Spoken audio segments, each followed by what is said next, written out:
Democracy sat palaiba haibadi prajana lengak palam amada election tawduna praja singi awat apa chawkhat thaurangi thabak kudingmak pukhatuna khanaruna bagidamak amadi praja singi apamba sing panghanna bagidamak hairiba praja sing aduna makhoibu mahut sinduna chatna bagidamak mihut ama khalle makoi subu member of legislative assembly MLA haina khangne hairiba mihut sing aduna punsillaga majority oiba haibadi masing yamna karakpa political party aduna lengak ama amuk semgane hairiba lengak government semliba party adubu ruling aduga lengak sembada yahodaba MLA sing aduna amuk opposition haina khangnagane opposition amasung ruling hairiba ani sigi mathau sing makhoina kari tawgadaba no haibadu aikoi hojik khangdaba yamna tangai fadaba mo oiragle Manipur handak thokliba maitai kuki gi wathok asidagi hairiba opposition amasung ruling ani sigi mathau se yun onaba bha men ama ita tanadaba dawna ure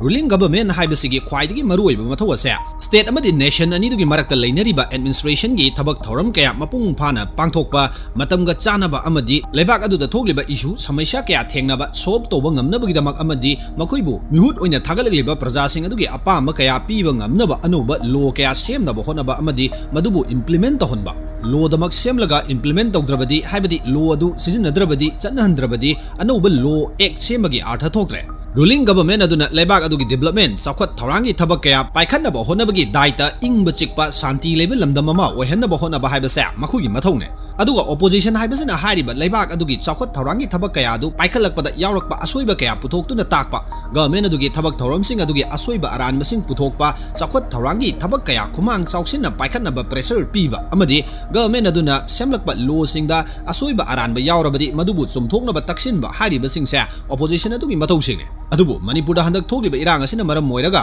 sarkar semliba ruling government aduda hangadaba wahangsing ona tainana opposition da hangjinba lawmaker singda manipur da anuba law bu oigera hanagi leijabat law ek bu sinagera shanti hanjalanba manipur hairiba lamdam ase 600 square kilometer khak ngaibadongna uragliba asi lephange hairaba punamaksa government semliba makhoigi daitane law and order border gi issue khuding maksa government adugi mathaune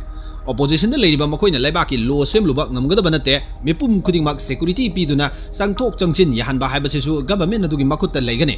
opposition habasa government adugi asoiba aranba thabak thorom sing adu thinduna takpadune asoibudu sumthokpadi ruling government aduna tawjagadaba pangthok jagadaba thabak amakhakne khenabasa munna muktang khangkise lairik laisu khajiktang hairaba class 3 4 ge angang amada asomna ningthina takpada amuktang takpada soidana bhab tagani khanje adubu mature oiraba mapalam singda